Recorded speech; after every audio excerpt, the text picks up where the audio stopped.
વિજય વિશ્વાસ રેલી લોકોના કહેવા પર રાખેલી છે, કારણ કે મારા લોકો છે એ માલિક છે ને હું સેવક છું.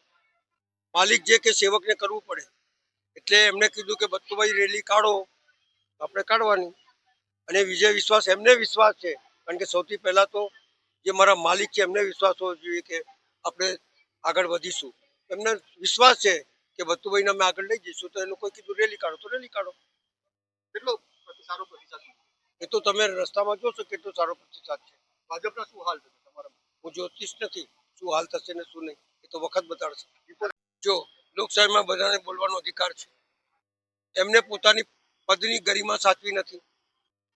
એ વડોદરા શહેર અને જિલ્લાના પ્રતિનિધિત્વ કરે છે, એ સાંસદ છે, અને સાંસદ પોતાની ગરિમા ગુમાવે તો હું તો એક વડીલ છું, હું મારી ગરિમા નહીં ગુમાવું.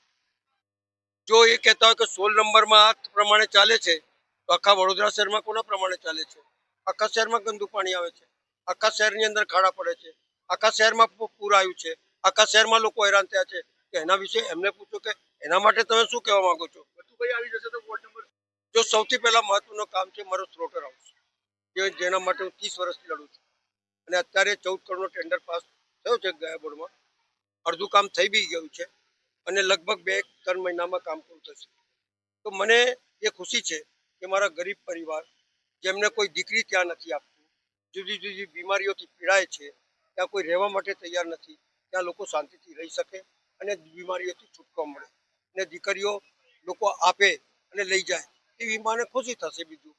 બીજા ઘણા કામો છે, પાણીનું કામ છે, તો અહીંયા સમ બની રહ્યું છે, આપણે જોયું હશે, અને સમ આ બની જશે અને લોકોને પાણી બી મળવા લાગશે.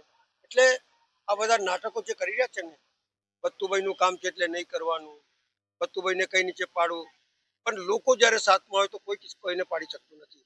માલિક મારા છે અને માલિક નિર્ણય કરશે.